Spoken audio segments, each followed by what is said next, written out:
For the cat pose, you want to get down on all fours on your yoga mat, placing both hands right beneath the shoulders and both knees about shoulder width apart right below the hips.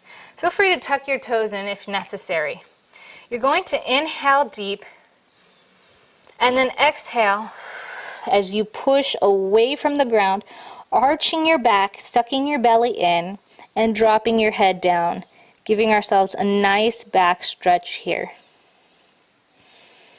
Feel free to breathe deeply into this pose a few times, or inhale as you return to neutral before exhaling and doing it again.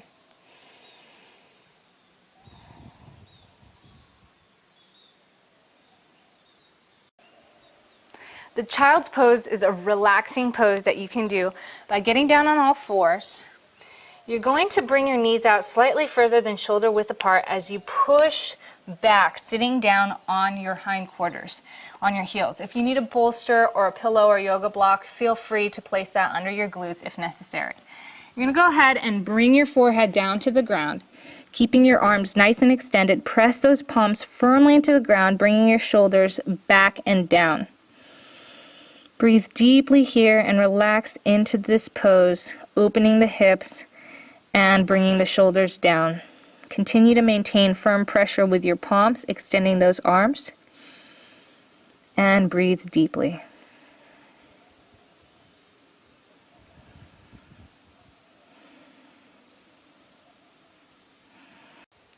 For the Cobra Pose, you want to be flat on your belly, and then you're going to place both hands shoulder width apart right above shoulder level. From here, you just want to give yourself a nice exhale as you push up and forward. You can feel a nice spinal compression. Make sure you're nice and straight, looking forward in a neutral position.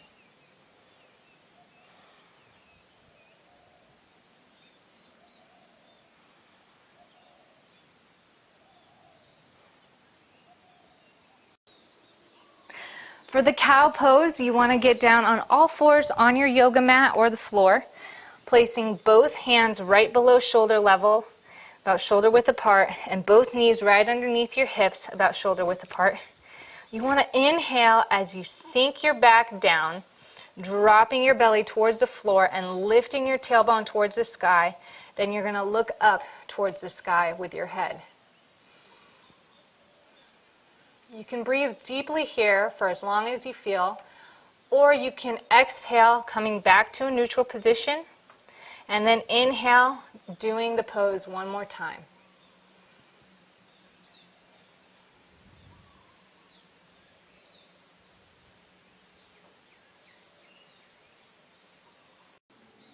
The corpse pose, otherwise known as Savasana, is probably the easiest and most relaxing yoga pose of all. But you want to be able to do it correctly. So laying on the ground as comfortably as you can, you want to make sure that your body is in anatomical position, which means your feet are about shoulder width apart, and it's okay if they splay out slightly. If you feel relaxed, you're doing this at least half right. Both your hands stay palm up on either side of your torso, also slightly away from your torso. The biggest, most important thing are that your shoulders are back and rotated downward. This is what ensures that your shoulder blades stay flat on the ground. That's what you want to do, and make sure your hips are rotated up too, so that you're not arching up, and just remain here in a relaxed, calm state, breathing in deeply with your eyes closed. For the downward dog pose, you want to find comfortable space on your mat where you can get into plank position. Keeping both feet about shoulder width apart, you want to exhale as you push back, lifting your hips and bending at the waist, then pushing your heels down into the ground. You want to continue to press your palms away from the mat as you pull up through the belly and the hips, and keep your feet flat and your legs extended. If you have a difficult time with this, feel free to lift your heels off the ground and give your knees a little bend as you push. Then focus on extending them over time as you increase flexibility.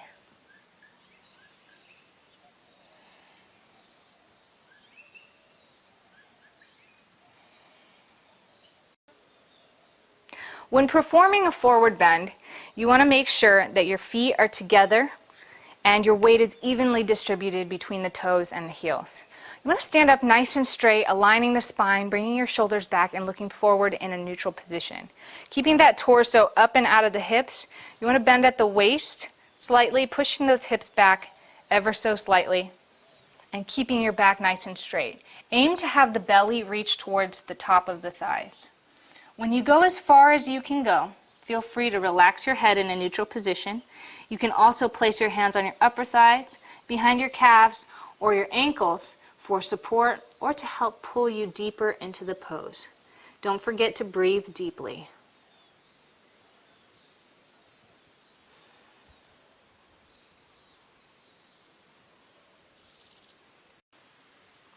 For half Lord of the Fishes pose, you're going to sit down on the mat in cross-legged position.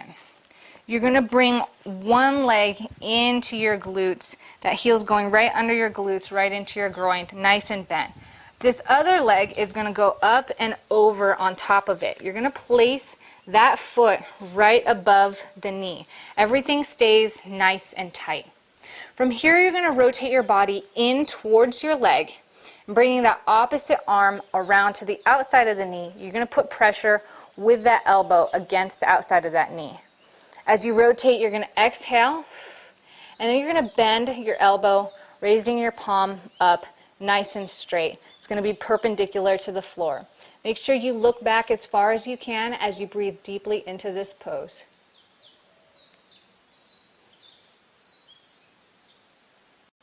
Hi, my name is Marin, and I'm here to show you how to do the half moon pose.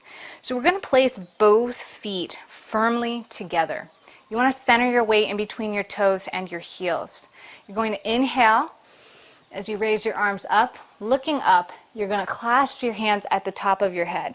Bring your head back to neutral as you squeeze your arms to your head, pulling your fingertips up towards the sky, but then you're going to set your shoulders down at the same time.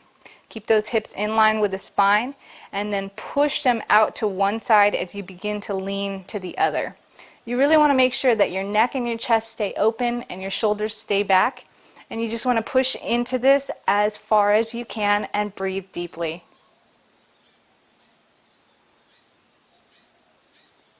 When you're done, exhale, come to the center, and don't forget to do the other side.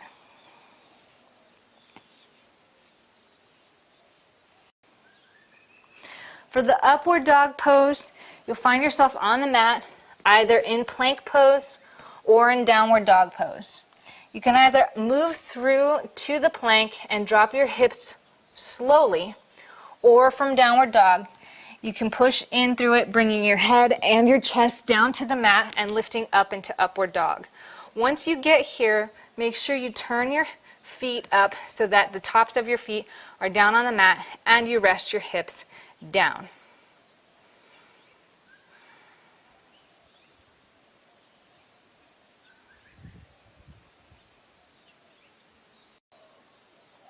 For the warrior pose, you want to start with both feet together, planted firmly, standing upright, keeping everything nice and aligned. You're going to take a large step out to the side, pointing your toe completely out to the side. The back leg remains in a neutral position with the foot either perpendicular to your front toe or at a 45-degree angle. You're going to squat down, bringing a bend in the front knee to 90 degrees while raising both arms up and out over to your sides parallel to the ground with palms down. Looking forward out ahead of you, you're going to come down deep into this, keeping a tight core and breathing deeply into this pose.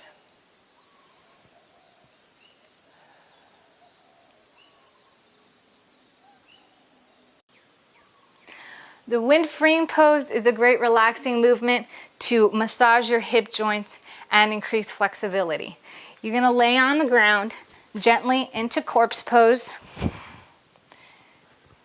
As you lay here gently, you're going to bring one knee up towards your chest, bringing both hands outside of that knee or shin. Pull it into your chest, forming a nice compression.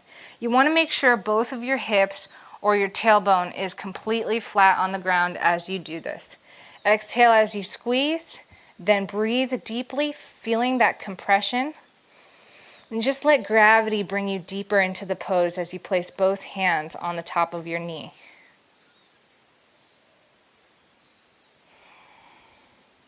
Once you're done, don't forget to switch and do the other side.